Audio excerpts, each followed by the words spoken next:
I used to dislike Terry Cook, the Truck Yeah. Series driver, because The nicest guy in the world, by the way.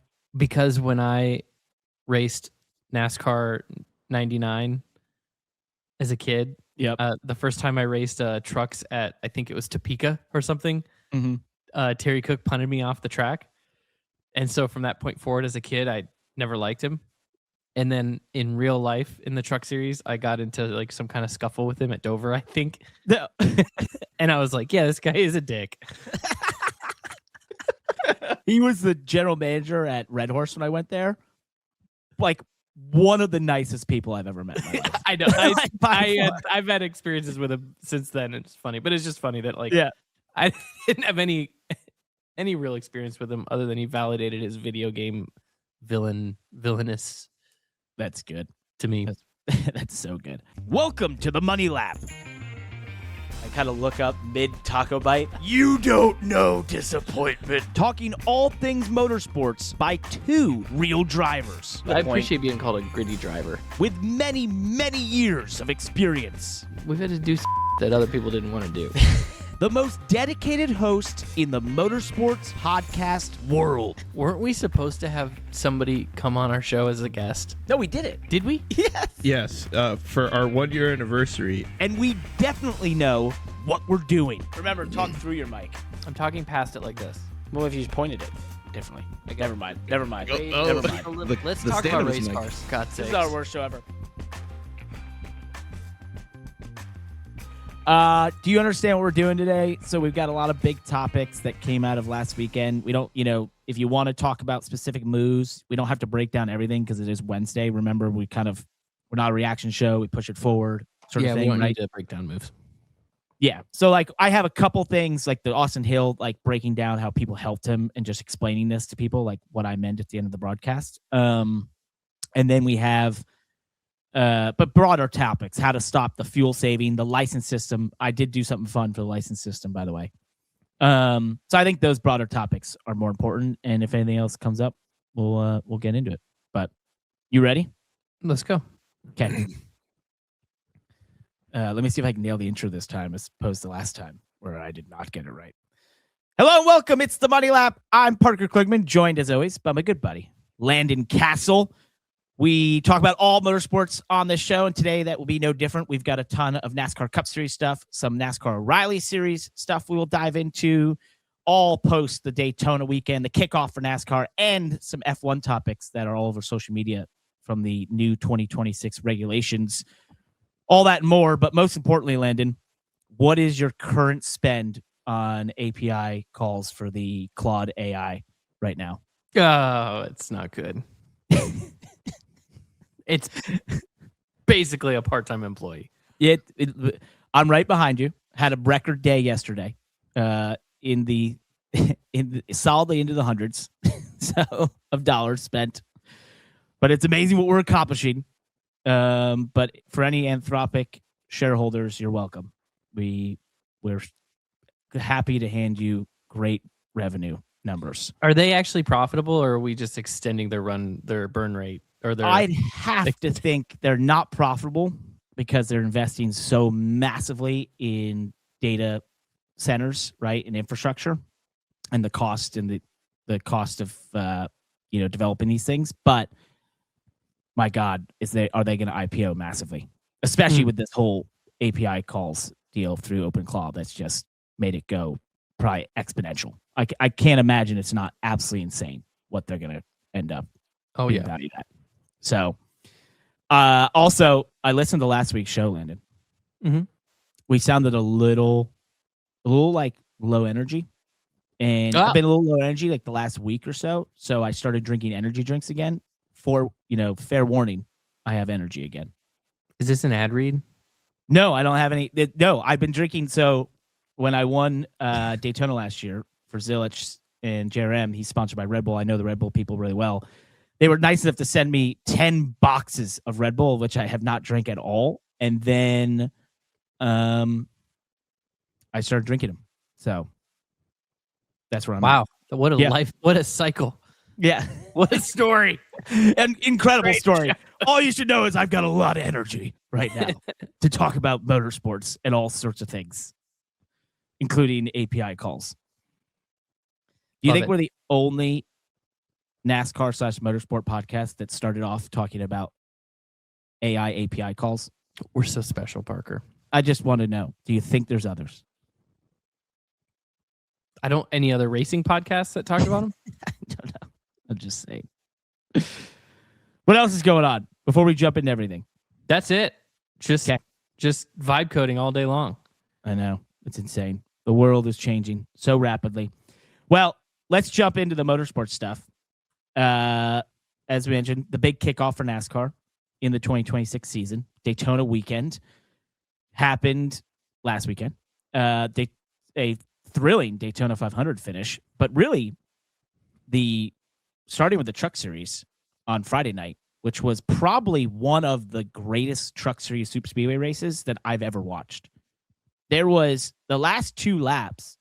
I mean, it was absolutely insane how many different leaders there were, all the moves happening, and Chandler Smith came from like 6th off of turn 4 to win the race. Absolutely insane.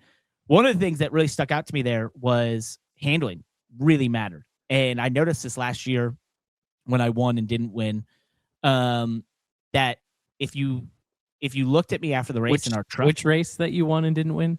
Oh, the first one. The first Daytona. Yeah, not the second one. If you looked at my truck after the race and my suit, and I noticed this when I got into Victory Lane, was I was covered. Everything was, we had that white Spike Coolers truck and suit. I was covered in rubber, like I'd never seen. There's a lot of tire wear.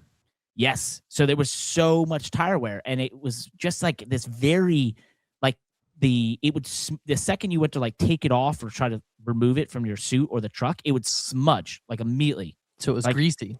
It was very greasy. So I don't know what happened, but handling definitely mattered last year. And this year, for sure, trucks were, wiggling and all over the place. Obviously, the track is wearing out. Did you feel the same about the O'Reilly race this year? Because they would have been on the same tire, right? Yes, I did feel the same. So handling is just becoming a thing there for sure. And how many years are we into this? Except for in the Cup cars. Except for the Cup cars, which, big time. Yeah, there's a lot of different reasons for that. But they had a little, even because it was a hotter day and windy, but not what you would expected, considering how if the O'Reilly cars raced on the Sunday with the wind and the sun. There's nothing cooler than a daytime Daytona 500 where you have to lift into the corners. Oh, one of my all-time favorites that I was in was, I think, 2017, and it was just super hot, and it was just that right formula, and it was slick, and I legitimately had to lift going into turn 3. Letting out of the gas. It was awesome. 2019, 100% was the same thing. The start of the race, the first probably stage or 2, really. I can remember on the second lap, I think we qualified somewhere between the duels, anything like 26, 28, something like that. And I was right behind Ryan Newman. And I think I had Kyle Busch behind me for whatever reason. And I can't remember who exactly was behind me. And we went off into 3 and 4, and I'm just flat out. And I suddenly get to the middle, and I'm like, oh, no. I'm losing the right rear, and did this big save. And I was like, oh, that was lap 2. Oh, no. And so, sure enough, we got later in that run. You were lifting and just oh yeah, constantly. In that race, the rear. I passed Dale Jr. I think he was driving the 88. Yeah, he would have been. And I passed Dale Jr. on my own. This wasn't a super speedway pass. It was just I just passed him. Yep. And I was like, I just passed Dale Jr. in the Daytona 500. Let's go. It wasn't for the lead, but it was just I don't know. It just felt, obviously it was a core memory passing Dale Jr. in the Daytona 500 with no help. Call me Rusty Wallace. In that moment, I might as well have a race winning car. At that point you're like, I might as well have won the race. I had the car to beat. I mean, what? Where's the trophy, guys? I'm good. Yeah. This is formality to run the rest of this thing at this point. No, that was 17. I think it was 16 or 17. I know I was in a front row car. Well, we're going to get into that. I want to have that discussion because it is a topic right now that's being discussed, that exact thing. Okay. So anyway, leads to the O'Reilly series this past weekend. Kickoff, new title sponsor. Austin Hill dominated. Unbelievable performance by him. We're going to break down some of that here in the show later on. where there's some specific things that he talked about in his press conference that I noted in the broadcast that I want to kind of show and talk about here as to why he's able to win and so good. But on the Cup race, the Daytona 500, being it's Wednesday, we're not going to dissect every little bit, but one of the big topics that came out of it is this consistent new thing where you're saving fuel, right, in the pack. And it's not new. We do this. The funny part is you do this in the O'Reilly series. You do this in trucks even, because everyone's known, especially when you're in a big pack, if you make your time on pit road shorter, especially, if it's a fuel-only stop, which in the O'Reilly series, it always is in that third stage. If all goes to plan, it's usually just a fuel-only stop sort of thing. And we see this at Atlanta in the O'Reilly series. When we get in that third stage, you're saving fuel the entire time, which is why we'll end up in that big line for a long portion of the race.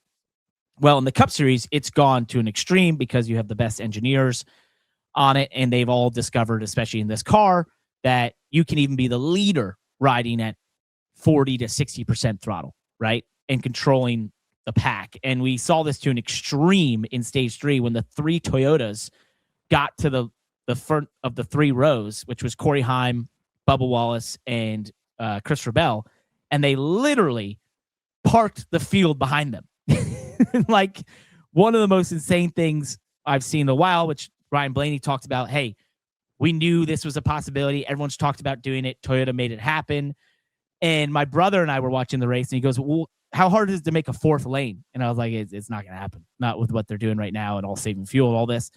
And, I always do. We talked about this last year where when you watch this from a bar, no commentary, looks kind of awesome, right? You're like, oh, 3 wide, 10 rows deep. What an incredible race. The only thing that really stuck out to me, though, this time around was because I think the leaders were so, were blocking the track essentially. They actually looked visually very, very slow. If I compare this to the fall Talladega race and watching some of this, where I justified it the same way NASCAR does. If you're watching this and you don't really know what's going on, it looks awesome, right?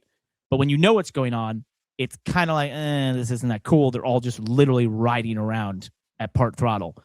And I think, though, what stuck out to me this time was just that I visually could tell, even when I was, just talking to my brother and I look over. How slow they were going. I was like, they look like they're not. Well, weren't moving. they running, 51 or? Oh, they were. Yeah, they were down the 50 seconds bracket for sure. How far off is that? Like, you could see the mile per seconds? hour on the left bar there. It's 173. Yeah, they were crawling, and to compare, when they were going flat out, pushing each other, they were down the 46s, in terms of lap time. So it was a massive disparity. It's 3 or 4 seconds difference, and you could just tell. You could see it. I mean, you can see it right now if you're watching on YouTube. You can see the replay that we're showing. Slower than the pole speed. Oh yeah, no, it is. And the worst part is, if those 3 Toyotas just got in the line, and Dale Jr. talked about this on his podcast, totally different than our show, where he's like, the thing with this car, and this is where we're going to take this conversation, is that it has so much drag, almost like a truck, that if those 3 lined up and tried to just go 100% and drive away from the field, they never would, right? You'd just be running the motor, burning fuel, not going anywhere. It's just not going to happen the way this car is right now.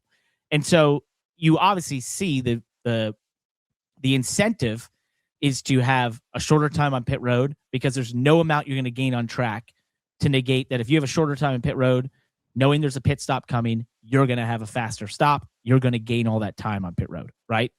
Mm-hmm. And so what some of the crew chiefs and some of the smart people within the sport are like, hey, now that we've learned this, there's no way to unlearn it. Now, to counteract that, we don't quite see it in the O'Reilly series as much.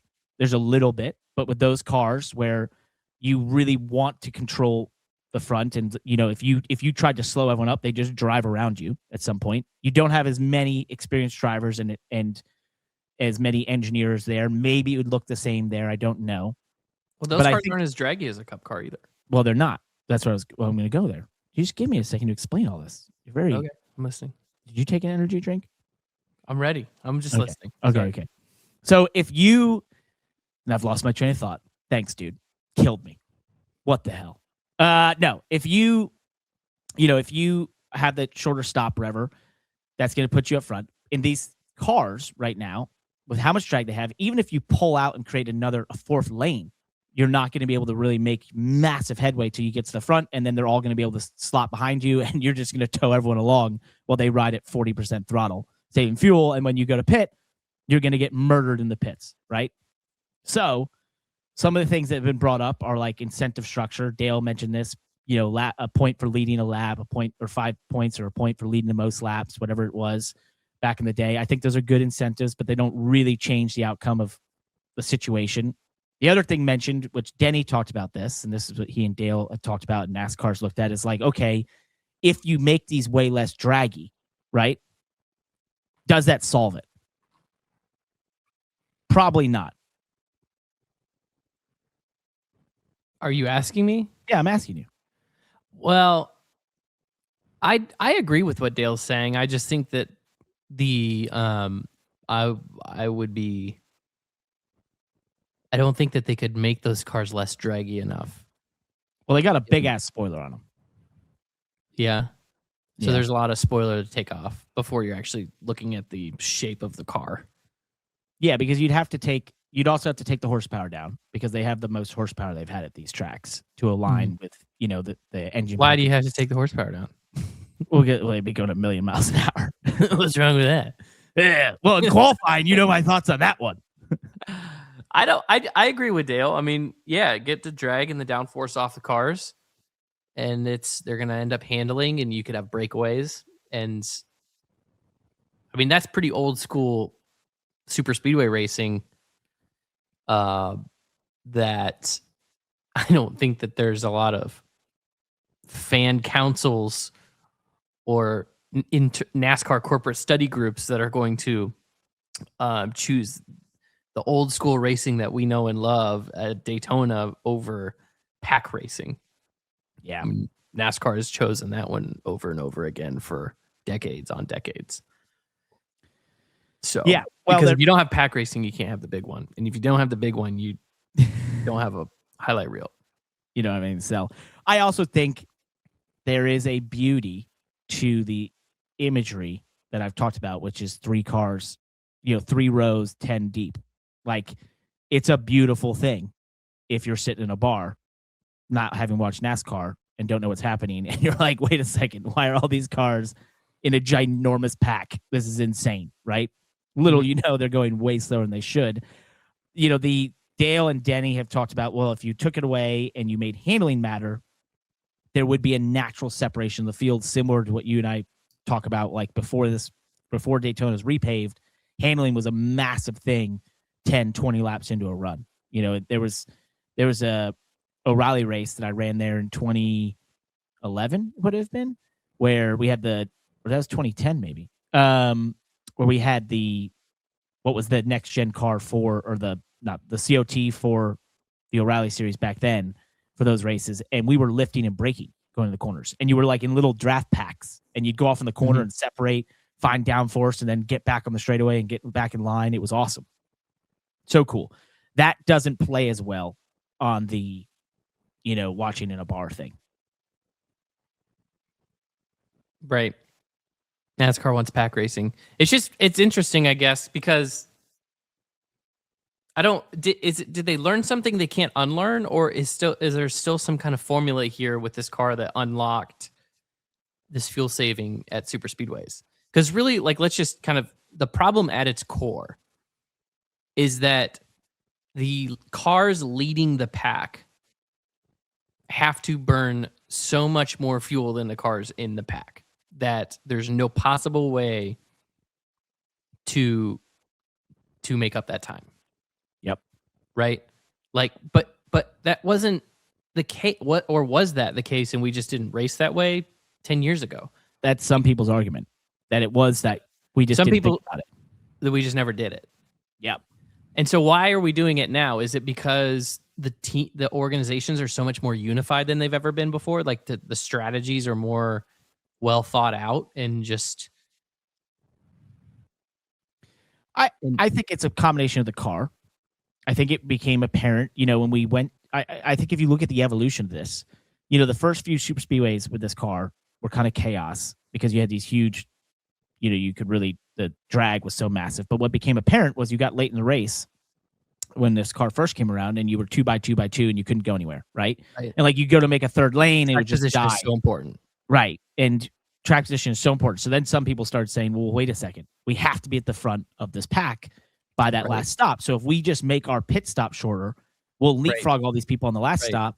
Or we can pit sooner, short pit. You can do all these things, whatever it takes to, So let me go further. So then you got to where it was like, well, we'll just save fuel in that last run and we'll leapfrog everyone and we'll be at the front of that 2x2 pack at the end of the race and they can't get by us. So we basically locked in a good position as long as something stupid doesn't happen, right?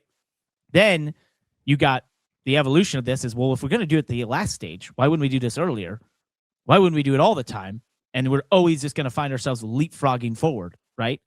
Under the pit stop. And then it became, everyone knew it. And now you end up with a 3 abreast, 175 mile an hour pack when they could be doing 195 or 200 miles an hour, right? So I think it's the natural evolution of learning, plus the car, the situation where you can't.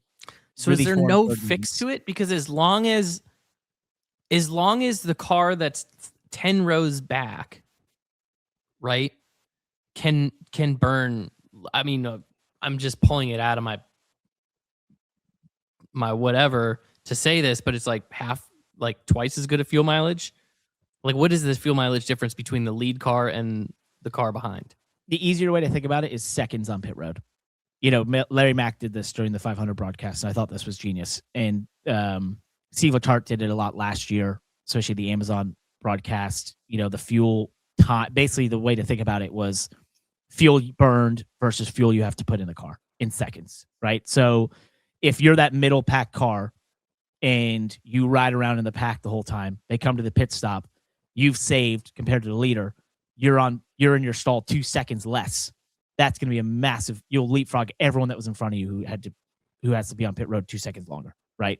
Because you all come down effectively at this. If you think about it, even if you pit, if it's a green flag cycle, even if you pit at different laps, effectively your time difference to them was the same because you're all in the same pack, right? And then if you as the cycle happens, you didn't gain or lose anything in terms of that time on track. You go on a pit road, if you're 2 seconds, you're there 2 seconds less, you're going to have a massive gain over that car, right?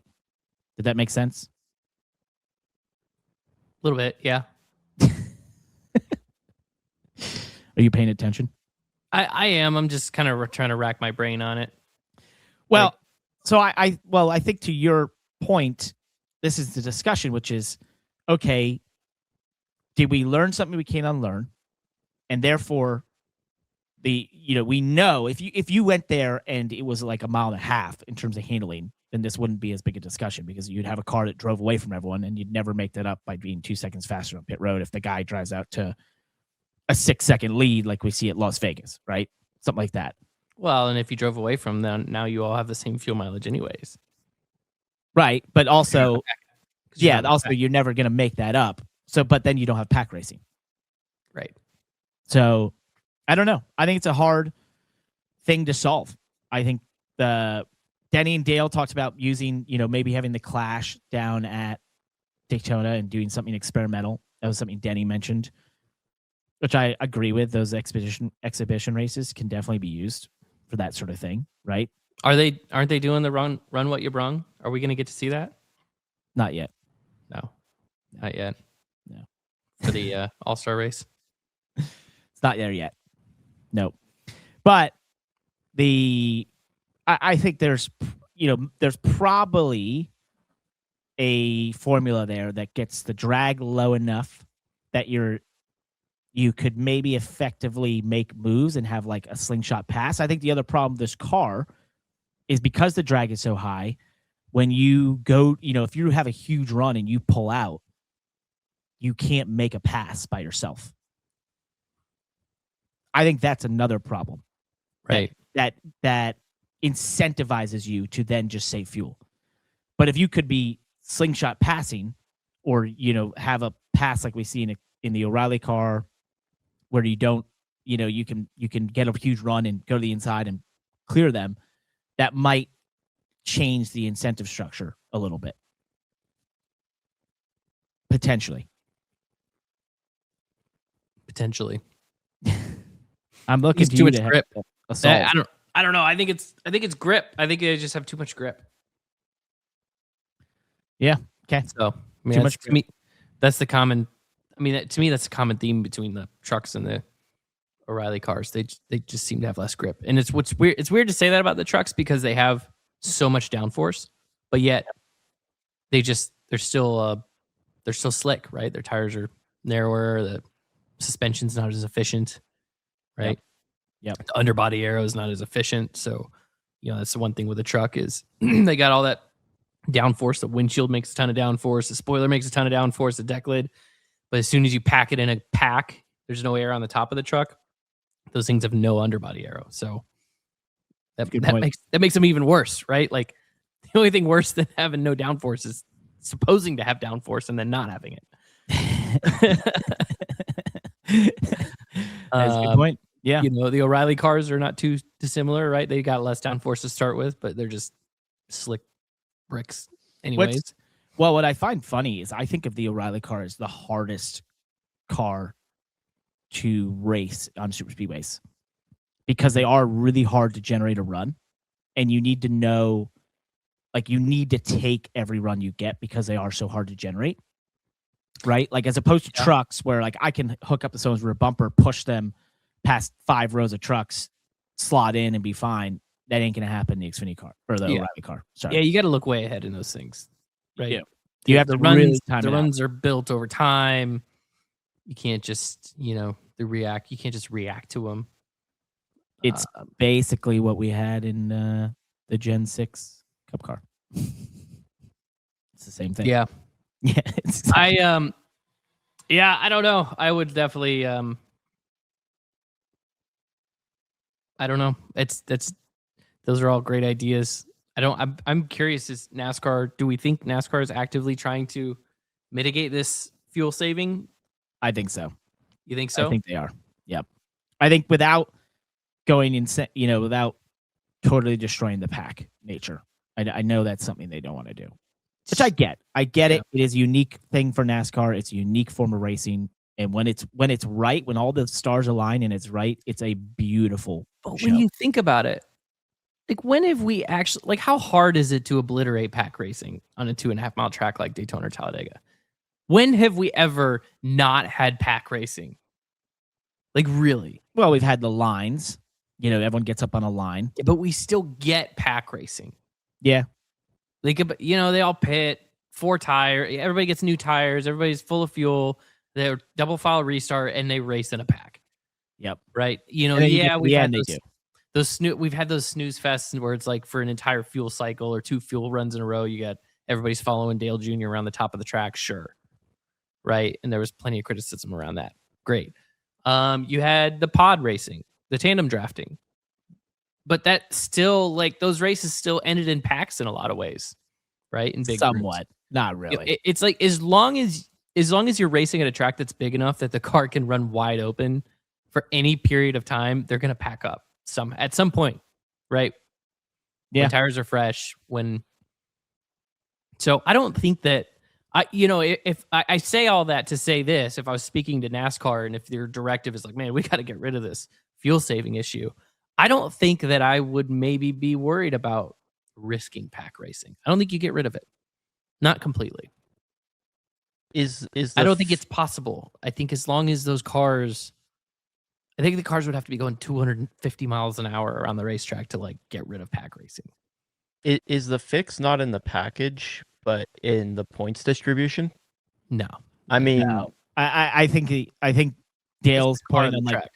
Yeah, I think the leading lap and everything, it's nice, and he even admitted it was like it'd be a small addition, but I don't think that's enough. I just think you could even talk about, like, if we move the stages so there wasn't a green flag stop, they just race. It's like, nope. Then you would just literally ride around to have. Sorry, I kind of cut Josh off. Are you suggesting, like, paying to lead laps, paying points to lead laps? Yeah, that, but also, I'm not entirely subscribed to just a single point for leading a lap. I don't know if there's a thing that you get, like, now obviously you run into massive point inflation, and you would have to adjust how points get divvied up. You could put a cap on it or something. Yeah, you get 10 points for each, stuff like that. So you encourage people to want to go out there and lead laps. And if somebody who's just sitting at the front slowing up the field is gonna piss off the field, then they could actually, the way it should work is there should be a points pool in the race of 20 points that NASCAR pays out for lap leading. And that 20 points is evenly distributed among all of the lap leaders. Oh, that's a cool one. So that's actually really cool. So there you go. So then it just incentivizes just the super speedways. Sure, just as the super speedways. Just a points pool, call it 20 points. I don't know how you reconcile with partial points because NASCAR doesn't score half points, but like, whatever, we'll figure that out. But 20 points, 25 points, I don't know, 30 points, who cares? And then just evenly distribute it to all the lap leaders. So if there's 20 different lap leaders, but one of them led 3/4 of the laps, right? Then that lap leader gets 3/4 of the points pool. Damn, that's a really cool idea. There you go. There's the big brain Landon stuff. He's here. We're here. We're just, he's back, baby. Money Lap is back. Money Lap's back. We're here in 2026 with all the great ideas that will never get used. That is big brain stuff right there. That's the best one I've heard by far. If you wanted to make points, I mean, so my point where I was starting this to just throw water on my own idea. The reason I brought Josh's comment about points back into this because I was thinking, like, I guess it wouldn't hurt if NASCAR came out and was like, "Hey, we've got an idea that's going to fix the fuel saving. It's a points bonus for lap leading."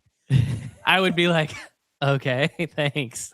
But like, I mean, if they came out with this new package and adjustment to aero and all this stuff, and oh, by the way, we want to incentivize hard racing throughout the race by paying out points for leading laps, then it'd be like, cool. I don't think it would hurt. I think it is a good idea. I don't think it would hurt. Well, I like your part of your thing is it's a bucket there that's for the taking. Right, because every lap you lead is taking points away from somebody else. But it's running out, and because if you pay a point to lead a lap, then at some point everybody takes turns. Exactly, would take a turn. Thanks, got my point, and it kind of negates the value of the whole thing. But your deal where it's like, hey, if you lead more than the other guy, you get a larger share of this, and it's like, oh, okay, yeah, every lap you lead is taking from somebody else. Oh, that is cool. That is genius. Yeah. Cancel the rest of the show. We peaked.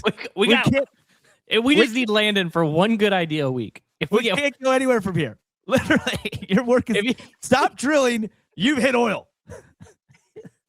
We just need Landon to pay attention on the show for long enough to give us one good idea. One good idea, and we're good. It's over.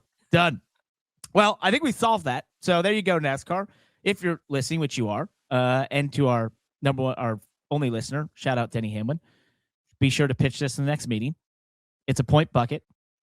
Everyone gets their prorated share for leading laps. Battle Royale. May the best driver win.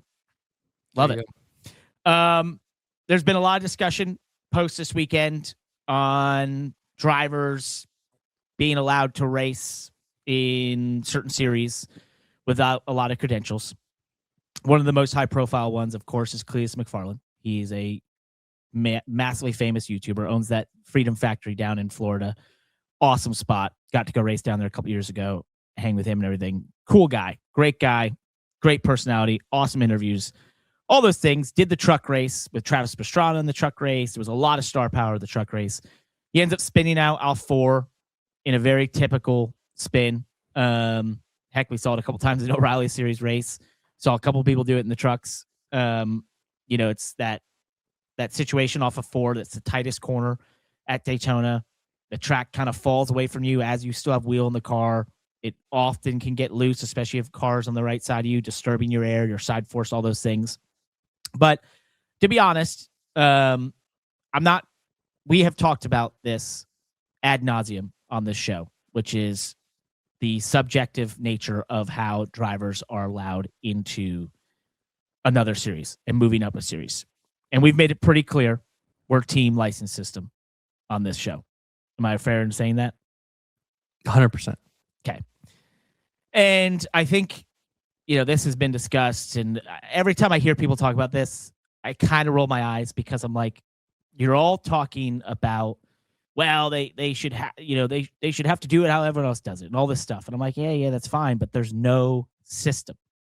And it's just like the fuel situation. If you show me the incentive, I'll show you the result, right? There is no incentive for any one of these people to do any sort of amount of practice or driving if they have if they can gather the money and support and feel like they bring new eyeballs to the sport to go do anything. I'm going to let you finish your thought, but I can't wait to chime in on this. Okay. Well, so we've talked often about license system and that sort of thing. So you know what I did? What'd you do, Parker? I went to Claude. Oh, Jesus. Yeah. And I gave it one prompt.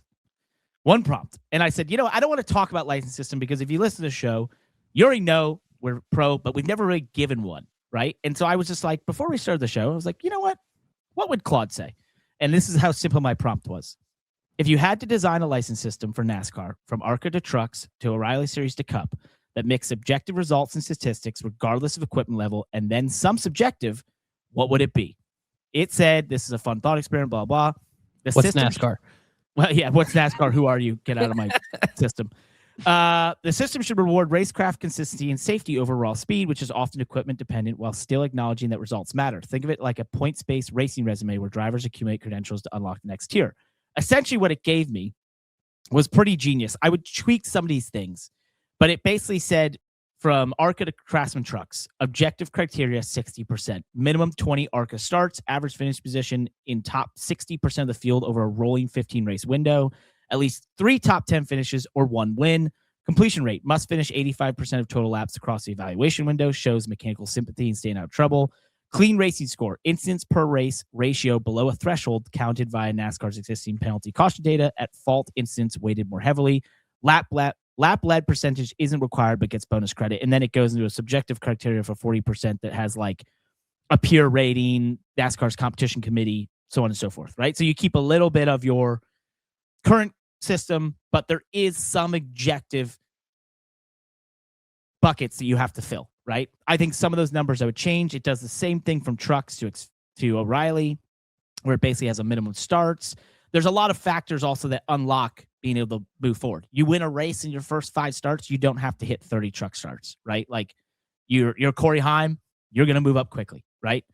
And then from O'Reilly to Cup, though, what was really interesting is it got very serious about basically your minimum starts being a large prerequisite, which is 40 Xfinity starts, but it also moved the objective criteria to 55%. So there's a far higher subjective criteria for NASCAR to decide, right? And it had like average running position in there in the top 40% of the field, at least 3 wins or 8 top 5s or top 10 in final point standings, completion rate 90%, clean racing score, and must at least have 5 starts on non-oval tracks, right? My point of bringing this up was I found it super fascinating that in that simple prompt, I see people on social media that are like, you can't do it because of equipment and all this stuff. And I'm like, I'm pretty sure we can come up with a system that has a far more objective way. Of course. So what's that? Of course. Well, yeah. And my point being, to get back to the root of this whole discussion, is when these discussions are happening right now, I roll my eyes because it doesn't matter. There is no objective system to this. There's nothing to discuss. If they, in NASCAR's eyes, are deemed ready to race, they're racing. I have no problem with that. That's NASCAR's discretion. That's their thing right now.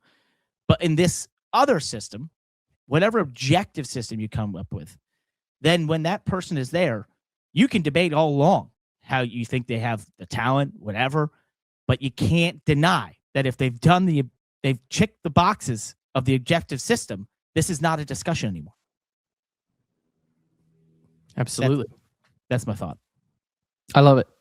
So it's I mean, you could also just say do whatever iRacing did to generate their licensing system, because iRacing has a pretty good one. They do. It's pretty objective. It has to be objective, right? It's a video game. Like it's code. It has to be code, right? I think the only thing they don't have to adjust for is equipment level, which, like I compare. So I did compare it to the F1 system. The problem with the F1 system is that it is entirely results based, right? And top line results. It's you finish X position in the championship, you get X amount of points, so on and so forth. And I think the problem with that is that, like, when you look at NASCAR, there is a massive discrepancy in equipment in each series. Yeah, maybe not Cup, but the other series for sure. The equipment conversation actually kind of transitions into my sort of take on this for now here that I'm going to throw in. The reason I said I was excited to talk about this. So I do think that there should be an equipment weighting system in this, but I don't think that the equipment weighting should be as much as you might think it should be. Okay, go on. I still think that, like, at some point the raw results should weight a lot heavier than, like, be completely equipment adjusted. I don't think it should be completely equipment handicapped.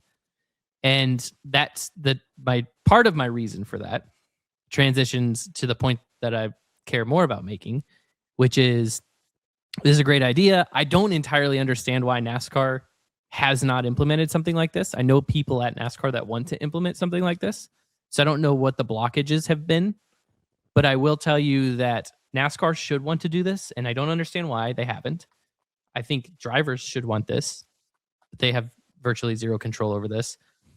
I think that the teams are a silent blocker, final boss blocker of this. Oh, why would that be? Because it would hold the teams accountable for the drivers that they have to hire and that they hire. Right? Yep. And it would limit their pool. Right now, the teams can put any driver they want in a car. Right? If you institute a licensing system, that pool of available drivers for those teams to go out and gets way smaller. Leverage shift way towards the drivers, not in the team's favor. I don't think that I think that one of the biggest blockers, whether they've actually encountered this block or not at NASCAR, I don't know. But I think one of the biggest blockers of this actually happening, or something like this actually happening, is the teams. Is it not being in the team's best interest to endorse something like this? And right now we live in an era, especially after this lawsuit. Oh, there he goes again. We should have like a sound every time we mention it. Where the teams, I think, in NASCAR have a bigger voice, have more leverage than they've ever had in the big decisions of the sport. And so, I'm very curious. You might get some team owners to comment on this, especially maybe some forward-thinking guys, or a Denny Hamlin, a Justin Marks. I could picture a guy like that being like, no. We definitely, a licensing system would totally make the sport better. Maybe. But I still feel like when it comes down to it, the vast majority of the teams, when they fully understand what a licensing system would do, is going to go, I think we should leave it how it is. Well, I think you're because I want to be able to put. I think your O'Reilly Series teams and trucks would 100%. fight it the most, because they're the ones that need it the most. They need it the most. Now, also, though, it would force them to have drivers that stay there longer, sort of thing, right? And you would limit guys skipping series, as we've seen before. Think Carson Hocevar, who basically all but skipped the O'Reilly Series, right? Went Trucks Cup, basically. He did a couple starts. Funny, because it's like, gosh, well, did the sport miss out on that? Or I think it did not? a little bit. Oh, I think it did. Oh, like we could be seeing a Carson Hocevar O'Reilly Series champion. Instead, we're seeing. I mean, not that. But what we're seeing out of Carson right now is awesome. I mean, the guy almost won the Daytona 500 last week. Oh, he's great for sure. But yeah, so I agree with that. I mean, at the end of the day, it doesn't. Those can go either way, and you could argue that for a long time. I still am going to be vastly in favor of a licensing system that is a proper ladder. It runs them through the system. It's weighted on performance. There's a slight handicap for equipment, and then all of the rest of the things that you said, right? Safety, crash rate, performance, passing efficiency, whatever, right? Like it could be a really fun metric. It can be whatever you want it to be. And at the end of the day, I'm just saying it's not going to happen with the influence that these teams have. It would surprise me greatly if the team supported this, because the end result, in my opinion, is a net gain for drivers. Yep. Yeah. Well, then especially if you have a cup license, you are with how much more difficult it would be to have a cup license. Yeah. Drivers would hold a lot more negotiating weight. 100%. A lot more. And they don't want that. So no. We'll see. I'd give it full support. I think it should happen. And I think the cons would quickly the pros would quickly outweigh the cons. And I think the ramifications of you make it harder to be in the Cup Series, right, and be eligible, works both ways. You have guys who then suddenly have a lot more value than they previously had for being in the Cup Series and being eligible. You have O'Reilly that becomes more valuable as a place where those drivers have to be if they want to get to the Cup Series.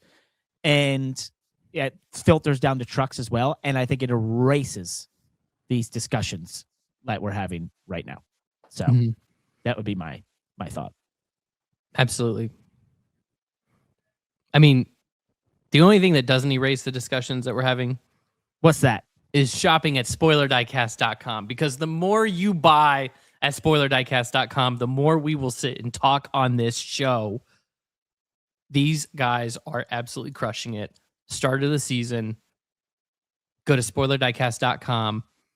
They have one of the fastest growing inventories, diecast and racing merch companies out there. Sorry. And for good reason. They ship same or next day, so your order is not sitting in limbo forever. Over, I'm just going to call it 2,000 products in stock, mostly NASCAR, a little bit of everything. What is our promo for spoilerdiecast.com, Parker? Over $20. Over $20, you get free shipping. So basically anything is free shipping if you use code MONEYLAP, and you are able to get some cards. They have like the baseball cards now for drivers that they'll throw in there. So basically use code MONEYLAP, you get the free shipping on anything and potentially some of these cards. It's an all-around win. Is that a wrecked Justin Allgaier car? It sure is. I was looking at that and I kind of wanted to buy it right now. For the audio listeners, but Josh is flipping through Spoiler Diecast right now, and the left front fender is tore off of this. That's awesome. Traveler whiskey Chevrolet of Justin Allgaier. So go to spoilerdiecast.com. They've got the good stuff. If you just need a trip down memory lane of what it felt like to actually shop at a good diecast collectible store from when we were kids, they're bringing it back, man. They're bringing it back. They're bringing it back. Great diecast folks. Cards are so good. And a reminder that this show on YouTube is ad-free because of our friends at Spoiler Diecast. So they're all around. What does that mean? So they had to listen to this ad in order to not get other ads? Well, they didn't get this ad. They just didn't get all. They got this ad, but not all the YouTube ads. Basically. Okay. Yeah. This isn't an ad. We just love to do it. No, it's for the love of the game, bro. That's right. Love it. Post Daytona 500 weekend. A lot of people talking about the vibes were great down there. I don't know if I was at the right places, by the way. Now I wasn't there Sunday, but I was staying at Daytona 1, and I went to dinner twice, and there was the restaurant was empty. I was like, everyone's telling there's so many people here, and I was like, I haven't seen anyone. So I did think the crowds though on the Truck Series night and Daytona 1 was empty. What was that? Daytona 1 was slow. At least where I was, it was like no one. And I was like, and then I keep hearing everyone talk about the crowd. And I was like, I mean, the crowd looked big on Friday night for sure, and I assume that's the Tony Stewart, Cleese McFarland, Travis Pastrana, all the stars that were in that, all the Cup drivers, right? And then the O'Reilly Series looked like a big crowd for sure. Similar to the truck on Friday night, maybe a little bigger. And obviously it was sold out on Sunday, so that was great. Oh, you know what? If everyone feels that way, that makes me happy. There's been a lot of Daytona 500 stuff on social media, post everything, this week. Obviously, Michael Jordan winning, I feel like, is a big deal, so that helped for sure. But overall, I mean, hey, if that's how everyone else felt, That's great. I obviously wasn't in the right places. So it felt very similar to me any other year. The tallest owner and the shortest driver won the Daytona 500. I didn't think about that. That is true. That is wild. Wait, There was a shot. Taller than Brad Doherty? What's that? I said, is Dale Jr. taller than Brad Doherty?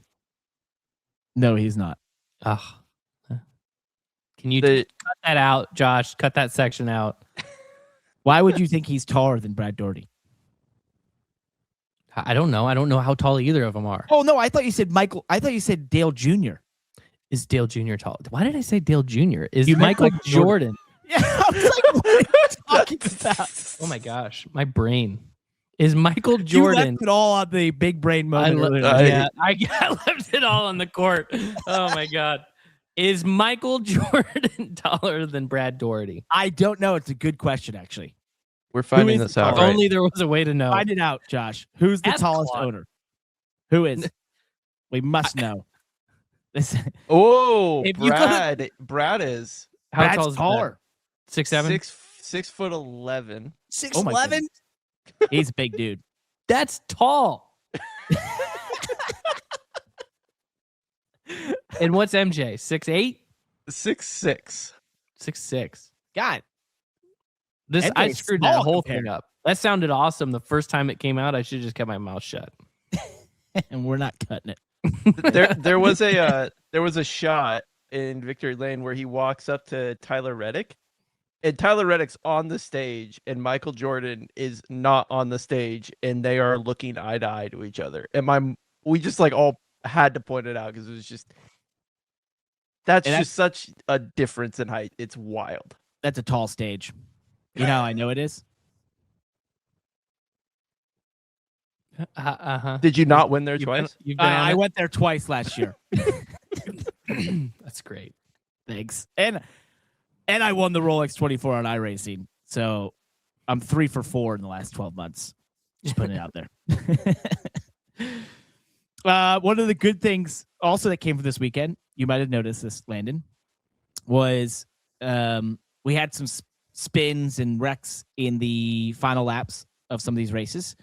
And yet, or all three actually, basically, and yet no cautions on the final lap. Trucks was able to run out. Xfinity or O'Reilly, God man, that's gonna be hard. O'Reilly's was able to run out, and the Cup Series, with all that was happening on that last lap, was still able to run out to the finish. I actually, we do a weekly competition meeting with NASCAR for the CW broadcast, and so I asked first thing, I was like, "Hey, that was awesome! Congratulations, that was amazing. Is there some sort of different thought process or something?" And they were like, "No," and they were like, "Look, it just worked out that with all the runoff in through the tri-oval towards turn one in the Truck Series race, people were able to gather it up. In the O'Reilly Series race, similar thing where they were able to look at those cars and say, hey, they're going to keep rolling, or it wasn't very hard hits, that sort of thing. And then for the Cup Series race, similar situation where it just worked out perfectly where they had the incidents. They didn't have to throw the caution because they could let it finish out. And to prove this point, there were some quotes here from NASCAR. Brad Moran said the race directors did a great job this weekend. Chase Brashears called the truck and O'Reilly race, and Tim Berman called the Cup race. The Cup race was a little more challenging, but we have a lot of resources. We have turn spotters, cameras, and replay. A lot of folks in the tower. We have remote race control, basically describing that essentially they were able to use the significant runoff area and let the races play out. So it all worked out and lined up. Atlanta might be completely different, and every race is going to end under caution in the last lap because it's obviously far more condensed.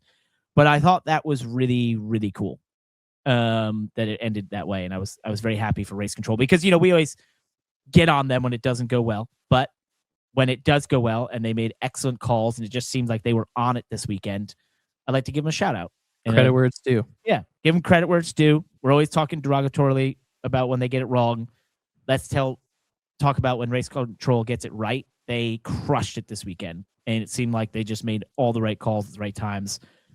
Even down to, one of the things we do before the season starts each year is we meet with the folks who are in charge of sort of the timing, scoring, and the the video cameras for photo finishes and that sort of thing. And if you saw like in the truck series, they had those photo finishes corrected instantly almost. And that's a tough process. They have a high-speed camera at the line. They use other cameras basically in the for when there's a points paying event happening. And they have to look at that stuff really quick and make quick determinations. It's a bit human involved, and to get those results that quickly as they did in those races was awesome. So, attaboy to the NASCAR Race Control. They were on it this weekend. Yeah, that's awesome. I was going to say something, but I forgot. That's the number one thing. Oh, well, really, the to kind of wrap a bow on it is the reason it's a congrats and an excitement is like they didn't decide a race. Yes. Right? Like that's when we get mad about race control is when they decide a race. It's like a football game. It's like a no call at the end and let them play is oftentimes better than having to make the call that stops the game. Right? Yeah. I did just get a text, by the way, which is why I went silent. The O'Reilly Series race, basically same ratings. What's that? Nothing. No, the O'Reilly Series race had basically the same rating as last year in terms of overall, which is like 1.8 million, peaked at like 2.3 or something more than that. And the 18 to 49 demo was way up, by the way. So the youngins were watching the O'Reilly Series on the CW. Love to hear it. Big stuff. Also, one thing that was not said this entire weekend. Do you know what it was? They're locked in the playoffs. Oh, God. It wasn't said. How good is that? It's just another points race. It is. Speaking of points racing, I was missing like a little bit of a dopamine hit at the end of the race for like is it? No, nobody's in. No, you just got to go to the next one. There's no dopamine hit in that. I think it's the dopamine hit is winning the Daytona 500. Like, yeah. I want to know who was gonna in that last 2 laps. Could have been Ricky Stenhouse. Could have been Riley Herbst, Tyler Reddick, Chase Elliott. I picked Kyle Busch earlier in the week and was feeling really good after qualifying and most of that race until he wasn't there. But I was like, man, this just felt like the Daytona 500 to me should feel like whoever wins it, most likely, especially if it's earlier in their career or whatever, life changer, total life changer. That's how it should feel. And I feel like that's the case. For Tyler Reddick, tough season last year, tough situation in off track in his personal life. And to win the biggest race, game changer. Pretty incredible story. Yeah, total game changer. So, where's the Daytona 500 ratings? They're not out yet. We're recording this on Wednesday, February 18th. It's almost 5 p.m. on the East Coast. They're not out yet. I don't know. What's going on with the ratings, people? When did they come out last year? Usually on Tuesdays. The number's so big, it takes an extra day or two to count it. Yep. Yeah. Should we talk about well, wait. Before we do that, I want to talk about talking to points racing. There was a very visual representation of the difference of what a points format does. Do you know what it was?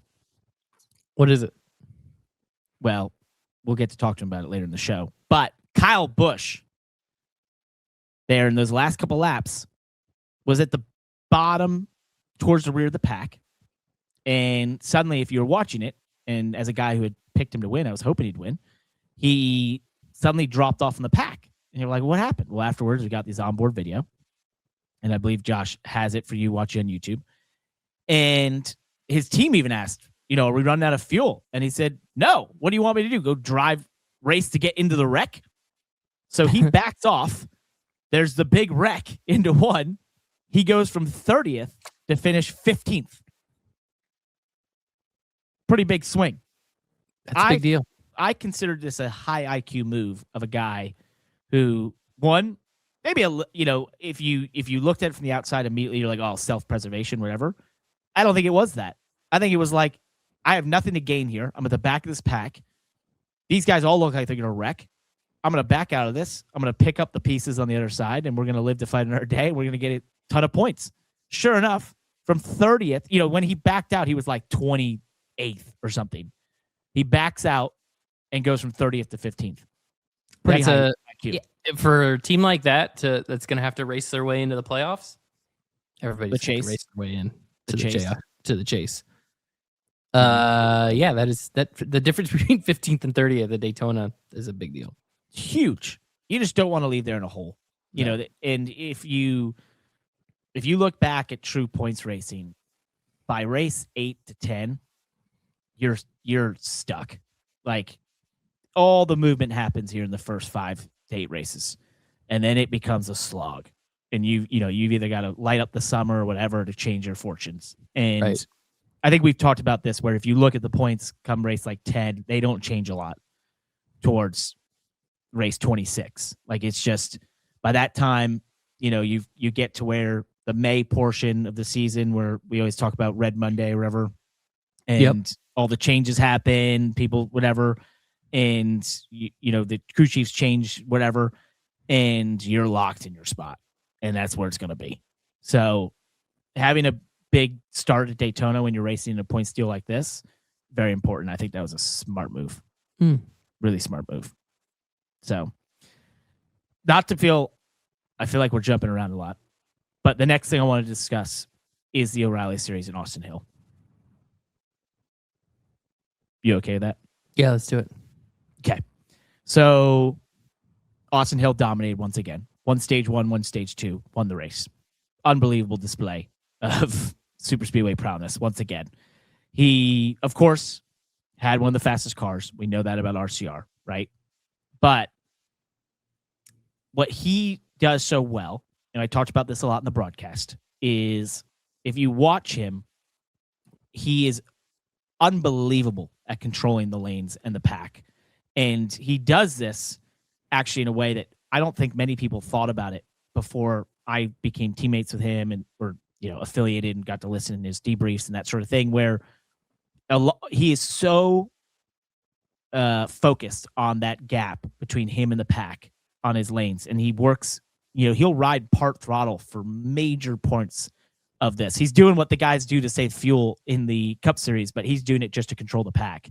And he does it in a really impactful way. But one of the things that stuck out to me was that if you look as of late, knowing he's the dominant car and he's the hardest to pass, the one thing you can't do if you want to beat Austin Hill is help him. You almost have to make a concentrated effort with your competitors to not help him. Just like when the pack, we talk about all the time, doesn't want a car in the pack, they chuck him out real quick, right? You get someone up there who's inexperienced, not making good moves. Before you know it, one guy moves below him, the whole line follows, that person's chucked to the outside, goodbye, see you later, right?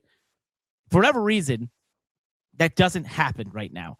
And there was a very good display of this at the end of stage 2, and I brought this up actually and talked back to our producers. I was trying to put together a package for stage 3. We just never were able to get it all together and put it out there, but I said it, which is that you cannot help him if you want to beat him. And he actually said this in his post-race press conference, where he was like, people try to hurt each other so much that they end up helping me. And he's like, it's pretty honest. But at the end of stage 2, you had 2 JRM cars going up against him, which was Raja Karuth and Carson Kvapil. Raja Karuth gets a big run, ends up going to the inside of him, down into turn 3. We're playing this right now if you're watching on YouTube.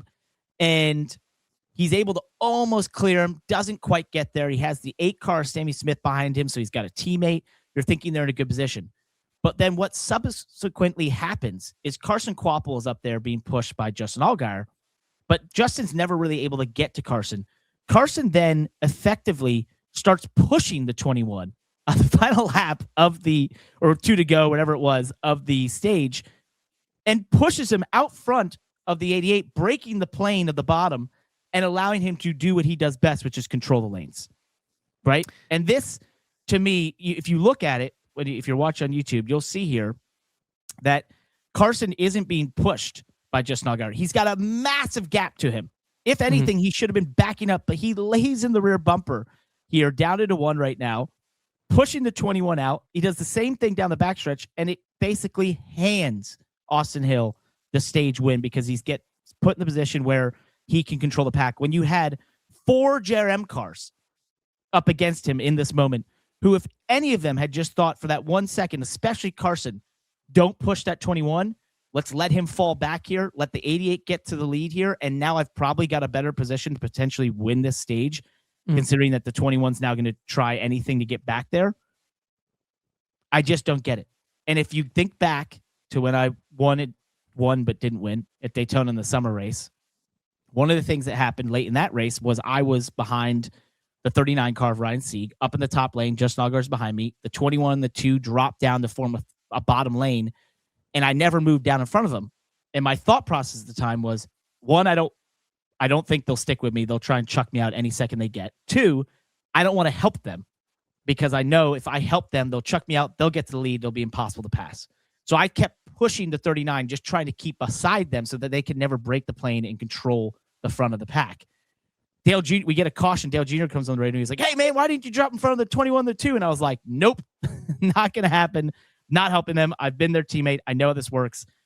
I don't want to do that. I'm in a better position here. Plus, I had Justin Allgaier behind me, who's my teammate, and I'm thinking I'd way rather work with him, and if I can stick with him, stay loyal, I've got a better shot at it. Sure enough, it all panned out, worked out for my, to win the race. I say all this not to pat myself in the back, but to say that is the forethought that these other competitors have to have if they want to beat Austin Hill. You cannot help him. If you do, you're naturally putting yourself at a disadvantage by just actively helping him keep the lead. You couldn't have said it better myself. So you're absolutely right there. The funny thing is I'm listening to you, looking at this, and I can't help, and this is going to be, please don't put this on the internet. I can't help but to draw a comparison to the era of Dale Jr.'s dominance in Superspeedway racing. So again, I'm comparing Austin Hill to Dale Jr. Well, his stats are up there.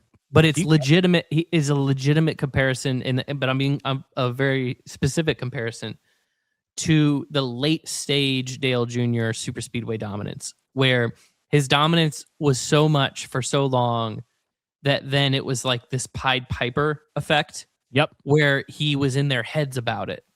Right. So it was almost like, because Dale Jr.'s Superspeedway dominance started at DEI when they had like the most absolute best Superspeedway cars in NASCAR. Yep. But then Dale Jr.'s Superspeedway prowess carried beyond that because it just like, he trained an entire generation of drivers to think that if you follow me on a speedway, you're going to go somewhere. Yep. Right. And so the 21 has like successfully done that to the field. Now he still, I think, has the best car in the field, but you can't just discount everything else and say, well, if I was in that car, I would do the same thing. No, there is literally it is in everybody's heads at this point. And that's what's happening to these drivers that you're talking about, Parker, where it's like if you have a choice to make as a driver and you think like, well, I'm trying to advance through the field, who am I going to get behind? A Ford or that 21 car in front of me? Yep. I'm going to get behind the 21. That guy's fast all the time. He's always up front. If I follow him, the worst I'm going to do is second. Right? The problem is if you follow him, the best you're going to do is second. Right? Yep. So it's like officially in their heads at this point, in my opinion. And all kudos goes to that team, right? For the car that they're preparing, the speed that they have, but the driver that's behind the wheel and what they've now they're just he's in this positive feedback loop where it's like, who cares? I dare you to switch lanes on me because the guy behind you is going to suck right up to my bumper. Yep. And he's going to push me right back forward. And then you guys are going to race each other. And I'm just going to control this thing, and you guys figure it out behind me, but I'm just going to win the stage and win the race. Thank you. See you later. 21 car painted blue and white for RCR with Austin Hill in I'm not saying this isn't like a NASCAR show, trying to sound make a joke. I'm dead serious. Like, they should not change that car at all. Like, the paint scheme, the drive, like, don't change anything. Just keep bringing the Bennett 21 to super speedways, because it's 10% of this, if not more, is mental still, or at this point. 100%. That these teams these drivers are choosing the 21 over their own teammates, because it's in their heads that the 21 is a half a second faster than a field. I'm sure the postseason changes aren't going to help it, because if they weren't able to beat him when it was win and you're in, How long did people push Dale Jr. in the 88 car, even when that car was no good on speedways? I saw. Like, I know exactly what you're talking about. I know exactly what you're talking about. I saw it, and I think I've seen it with this. I mean, people are pushing him, thinking the exact thing you're thinking, which is, well, I'll just follow him and he'll get me to the front. Yeah, and it's I was in those races. I was in races where I'm like, people were lining up to follow the 88, and I'm like, why are you following him? They qualified 20th. But it's Dale Jr., right? And it's just like, if you follow him, you'll go to the front. It's like, well, if you follow him, you'll push him to the front. Like, so. Yeah. No, I think it's fascinating. Unfortunately for the field, Atlanta's up next. They will be incredibly fast. He'll be incredibly good. And there, it's really hard not to follow someone. So I don't know. I think you could almost bet on him potentially going 2 in a row, barring some sort of disaster. And I think, the next opportunity for the field is Talladega, where they got to actively work against him and try to chuck him out of the draft. And until they, I think for the JRM cars, the other thing that was interesting there is you had 4 of them at the end of stage 2, and they just couldn't materialize it the correct way to be like, why are you letting this guy control this? You should all be working together. Don't push him. Let the 88 get to the lead. You can get back by him easier than you can the 21. Frustrating. But we'll end up building something similar for the pre-race show this coming broadcast. So on the CW, you can check it out. We'll put more video to my words, and we'll explain even closer what's happening. Let's talk F1 before we get out of here. There's some interesting stuff happening with the 2026 rules. We talked a little bit about last week where Max Verstappen was very unhappy with these cars. To add to that, his newest quote, "To drive, it's not a lot of fun, to be honest. It's not very Formula One like. It feels a bit more like Formula E on steroids, but the rules are the same for everyone, so you have to deal with that." Fernando Alonso had my favorite quote. You're going to love this. "Now in turn 12, we are like 50 kilometers an hour slower because we don't want to waste energy there, and we want to have all of it on the straights.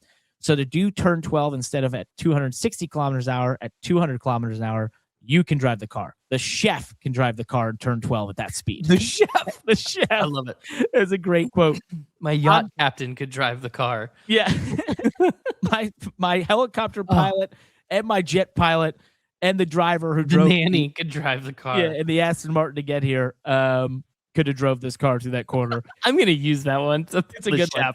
The chef could drive. It is, what I loved about it is like, oh yeah, in F1 we have chefs. That's so good. A little bit on the contrary to those two quotes, though, was Lando Norris, who said, comparing this to other cars he's driven F1, "This is certainly the one which is the most different, just a lot less grip, a much trickier car to drive, but more power. That's not a good thing necessarily because it makes it also harder to drive." I actually kind of like that. "But more fun.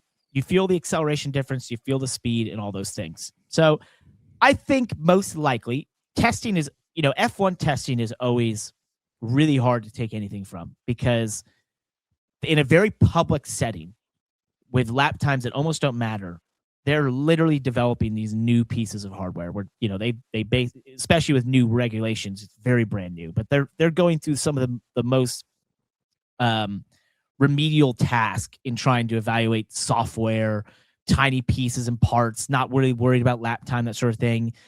And as you get later in testing, as you get to the first race, that's when you start to make evaluations of where everyone's at, right? And I also think drivers are very dramatic. We know this. They can be very dramatic. "Worst car I ever drove in my life." You're P1. Oh, okay. Okay, your worst is a little bit better than everyone else's worse.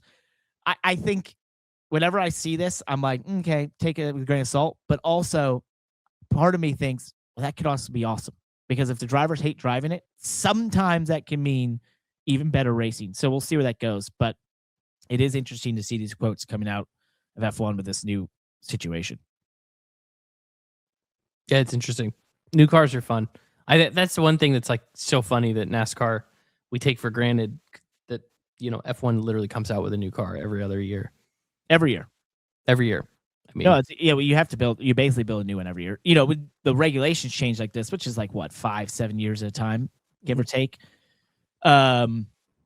It's it could be a massive change, and especially when you have such a difference like this, with 50% of the power coming from the internal combustion engine, 50% coming from electric, and how that mixes up, and where you recharge the electric, all of that. And what's happening now won't even be close to the situation 2 months from now. Right? It is. I do feel like it's a dangerous game that F1 is playing, and it's a choice, right? I'm not going to act like they didn't think about it, but I'm like, man, it is, to me, it feels like a more dangerous choice than you initially would think, because I feel like it is a little,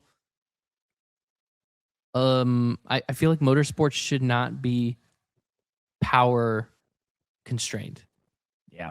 Right. And so it's like, it's like it should be constrained by the capabilities of the car, it should not be a power management race. And that's Max Verstappen's point, because that's what Formula E is. That's what we're complaining about. Race. Right. That's what we're complaining about in the Daytona 500, that it's an energy conservation. Yep. Right. Fuel saving. Like, and we're talking about how that took away from the product that could have been. Yeah. And Formula One, it's like, it's not this. I mean, I guess that one could argue, and Formula One would probably argue, is like Formula One is not even just about who can make the fastest car. It's who can make the most technologically advanced race car. But I don't know. At the end of the day, it's like, well, then, but to do what? Go fast, right? Isn't that like what it's for? Is that why we're doing all this, to make it go fast? You would think. But then, I mean, you could say, well, it's like, even with the power conservation, you're trying to make it go fast at the right places at the right time and still have energy at the end. I don't know. It just feels weird. It doesn't. I haven't like fully reconciled it in my brain quite yet. Yeah. I don't know. Well, I look for more information. I take all the early testing with a very large grain of salt, and I will reserve. Just make them have a fuel stop. It's a lot cheaper. That would be nice too. Like, if you want to conserve energy, just smaller fuel tank. Solved. I reserve judgment till we get to those first couple races, and for then sure we'll really see. Because testing, it's so hard to take anything from testing. They're all doing such different things. One thing that has come out of this, if you have been paying attention to F1, one other part of this is that in 2026 they've moved to e-fuels, which are basically synthetic fuels. And one tidbit of information that surfaced is that some of the e-fuel providers may not be approved for the beginning of the season. So some providers, including Petronas and Aramco, have not had their final spec homologated, and basically those teams could potentially would be forced to use a temp fuel that would be way lower in power. The teams that could be affected by this are Mercedes, McLaren, Williams, Alpine, and Aston Martin. Basically the grid. Shell, ExxonMobil, and BP have had their fuels homologated, which are Ferrari, Red Bull, Racing Bulls, Haas, Cadillac, and Audi. So those ones would be fine. This could be where Cadillac gets their first points, because half the field is basically running on 100 less horsepower or something.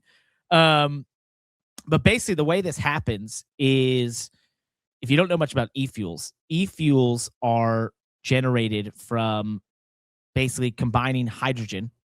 So they basically extract water using renewable electricity with captured CO2 to create hydrocarbons such as methanol or crude oil, right? And it's a very complex system, but technically when it's done right, it can be a carbon neutral situation, right? Which is their whole thing about the climate crisis and all that stuff, and being carbon neutral. And that's basically what you're homologating, is that it has to, one, be proven that it has done sustainably, right? So it has to be created sustainably, which means carbon neutral. And then second, it has to hit like a certain factors of octane and that sort of thing. So some of those guys have not had it figured out yet. It's a very complex process. I know we've talked about it before in here, but if just like a year or two ago, I was doing some research on it, and basically, if it's $1 a gallon to create regular gasoline, right? It's like $10 per gallon to create this because of this, the amount of, how hard it is to get those molecules out to create the hydrocarbons to create the fuel. So, and it does take a tremendous amount of energy. So it's a very hard process, but that'll be interesting to watch. I'm a big fan of e-fuels. I think they have a huge chance to prolong the internal combustion engine as a part of motorsports for a long time to come. And even on the road side, your favorite vintage cars, Porsche 911s, Ferraris, sports cars, whatever it is that you love, in 10 years, 20 years could be powered by e-fuels and be basically carbon neutral in that sense. So, whatever the climate goals that all these different nations and states and whatever are trying to enact, you might not have to be electric or powered by, some other alternative fuel. You could be using your internal combustion engine that's just running on e-fuels. So I think it's a very cool thing. And I hope, I would assure you that in the next couple of years, that's going to be something that NASCAR ends up going down as well. So that's why we can keep strapping ourselves to explosions. Yes. That's what we like to do. Should we make some picks? Let's pick. Who you got for Cup this weekend? Atlanta. Well, are you going to pick Carson Hocevar? I was. How did you know? I'm going to pick Ricky Stenhouse. Why not? Whoa. I almost won Daytona. You're going to pick Carson. Bunch of underdogs. Josh, who you got? You are confirming you are picking Carson Hocevar. Yeah, no, I picked Carson Hocevar. Okay, great. Awesome. I'm going to go he with knew. He read my mind. Ryan Blaney. Ryan Blaney's Ford's going to make it happen. They're good there. In the O'Reilly series, I'm not going to pick Austin Hill. Who am I going to pick? Who's going to win Atlanta? Justin Allgaier. He's going to stop the dominance. There you go.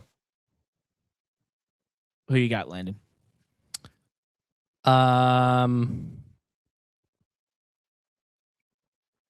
21.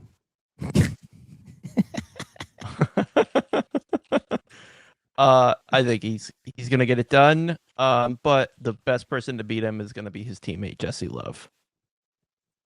Okay. RCR heavy. Look at you guys. Really going out on a limb. Thanks. Trucks. Hey, Landon, name a truck series driver. Grant and Finger.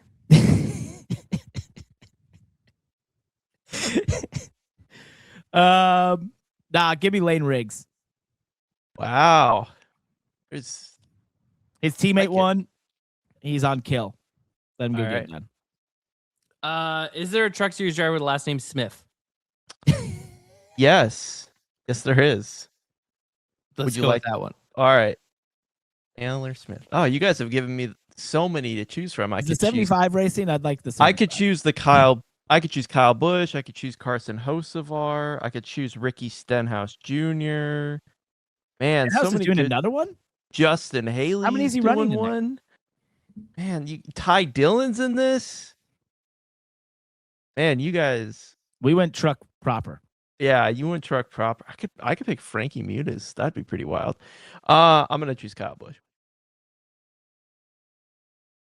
Really? And he's gonna be excited to hear that here in a minute. Oh yeah, he's gonna be pumped. All right, I see it. Hey, do we have any new reviews? Oh, I'm sure we did.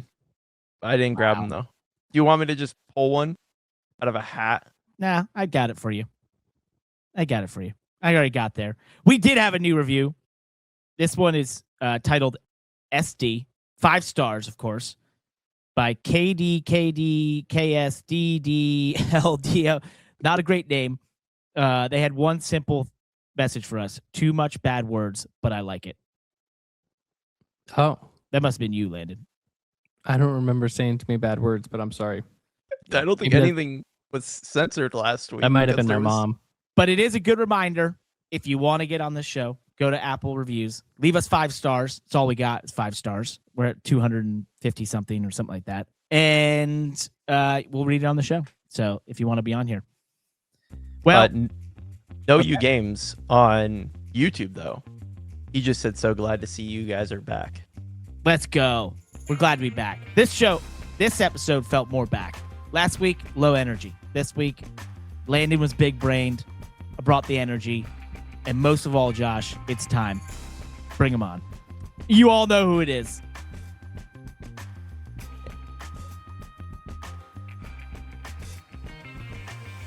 Mother.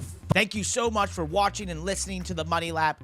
If you like this show, please like and subscribe to us on YouTube. Share it with friends. We want to spread the word of great motorsports shows, of which we're somewhere up and around there. I'm not exactly sure where, but nonetheless, you can also reach out to us anytime on across social media or at our website, themoneylap.com, or at our email, friends@themoneylap.com. And of course, you can always leave us a review. 5 stars gets you on this very show. Thank you so much for listening and watching. Goodbye.